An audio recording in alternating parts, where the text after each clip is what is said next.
नमस्कार, तपाईलाई हार्दिक स्वागत छ। म उत्प्रेरक लेखक तथा प्रशिक्षक रामप्रसाद खरेल।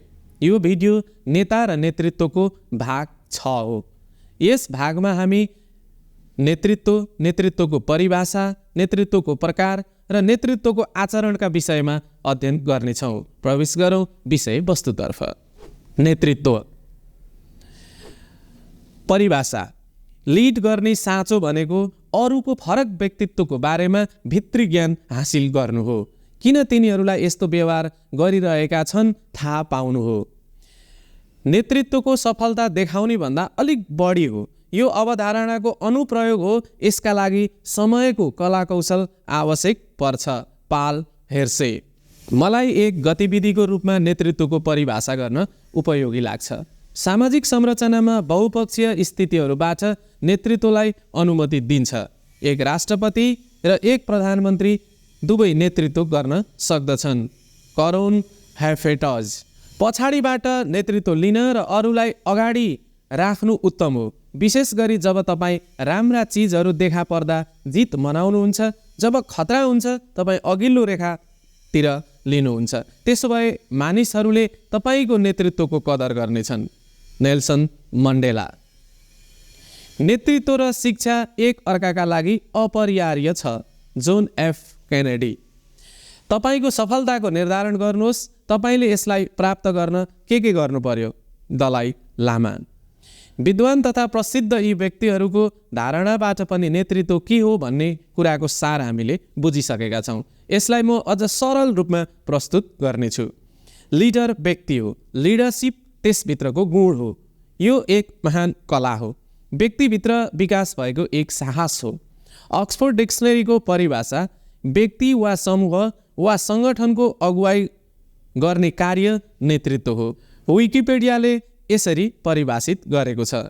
नेतृत्व भनेको अनुसन्धानको क्षेत्र र एक व्यवहारिक सिप हो जहाँ एक व्यक्ति वा सङ्गठन वा अन्य व्यक्तिका लागि मार्गदर्शन गर्न सबैको क्षमतालाई समाहित गरिन्छ। नेतृत्व भनेको एक्लै होइन, समूहको प्रतिनिधित्व हो। नेतृत्वले बोलेको कुरा पुरा सङ्गठनको धारणा हुन्छ। सामूहिक आवाजको प्रतिनिधित्व नै नेतृत्व हो। लिडर प्लस सिप, लिडरसिप अथवा नेता प्लस जहाज बराबर नेतृत्व।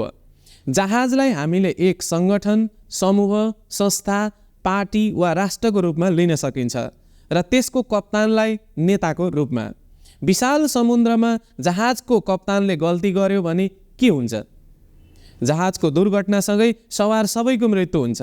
तत्काल कोही उद्धार गर्न आइपुगे वा कसैसँग अत्यन्तै धेरै पौडीको सिप रहेछ भने कोही बाँच्न सक्ला। जहाज चलाउने व्यक्तिले त्यसको सिप अनिवार्य जान्नु पर्दछ। समुद्री आँधी आउँदा पनि जहाजलाई सही दिशामा सुरक्षित तरिकाले लैजानुपर्छ। जहाजमा खराबी आएको पहिले नै थाहा पाउनु पर्दछ। यात्राको सुरुवात र पुग्ने समयको बारेमा अग्रिम जानकारी हुनुपर्दछ। त्यसको गति र यात्राको मनोविज्ञानलाई पनि उत्तिकै बुझ्नु पर्दछ। सरल भाषामा सजिलै बुझ्दा नेतृत्व भनेको जहाजको कप्तान जस्तै हो। उसको हातमा धेरैको जिन्दगी हुन्छ। नेतृत्वको सानो गल्तीले धेरैको जीवन बर्बाद हुन्छ। नेतृत्व सम्बन्धी थप केही परिभाषाहरू। असल नेतृत्वले धेरै नेता उत्पादन गर्छ, धेरै अनुयायी होइन। राल्फ नाडर। तर्कले मात्र होइन, भावनासहितको उत्प्रेरणाले मानिसहरूलाई चलायमान बनाउँछ एक सफल लिडरले। Richard M Nixon. लिडरसिप भनेको प्रभाव हो, अलिकति धेरै पनि होइन, अलिकति थोरै पनि होइन। Johan Maxwell. नेतृत्वले सिक्दै अघि बढ्दछ र मानिसहरूलाई साँच्चै सशक्तिकरण गर्दछ। आफ्ना सदस्यहरूको अधिकार र काममा विश्वास पनि गर्दछ। सुन्दर पन्छी, सिइओ गुगल। हामीले अर्को शताब्दीलाई हेर्दा नेताहरू ती हुन् जसले अरूलाई अधिकार प्रदान गर्छन्। Bill Gates. सबभन्दा ठुला नेताले सबैभन्दा ठुला कामहरू गर्छन् भन्ने छैन। ऊ एक हो जसले मानिसहरूलाई ठुला कामहरू गर्न लगाउँदछ। Ronald Reagan. नेतृत्वको प्रकार। नेतृत्वका प्रकारहरूलाई विषय वा क्षेत्र, अधिकार र सिद्धान्तको आधारमा वर्गीकरण गरिएको छ। नम्बर 1 विषय वा क्षेत्रका आधारमा सामाजिक नेतृत्व, राजनीतिक नेतृत्व, व्यावसायिक नेतृत्व र धार्मिक नेतृत्व। नम्बर 2 अधिकारको आधारमा कार्यकारी नेतृत्व र औपचारिक नेतृत्व। नम्बर 3 सिद्धान्तको आधारमा लोकतान्त्रिक नेतृत्व, निरङ्कुश वा राजतन्त्रात्मक नेतृत्व र साम्यवादी नेतृत्व। नेतृत्वको आचरण मानिसहरूमा आचरणको कुरा गरिन्छ।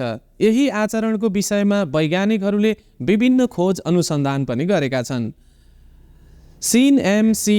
फन्टले उनको पुस्तक लिडरसिप स्किलमा वैज्ञानिक डाक्टर इलेन रुसोको खोजका बारेमा प्रस्तुत गरेका छन्। रुसोले नेतृत्वको आचरणलाई अभिव्यक्ति र आकाङ्क्षा गरी 2 आयाममा विभाजन गरेका छन्। यी दुवै आयाममा 4 व्यक्तित्वको बारेमा बताएका छन्। डाक्टर रुसोका अनुसार नेतृत्वका 4 व्यक्तित्वहरू हुन्छन्। लो एक्सप्रेसिभनेस प्लस लो एसर्टिभनेस बराबर सिस्टमेटिक अर्थात् कम अभिव्यक्ति प्लस कम आकाङ्क्षा बराबर व्यवस्थित।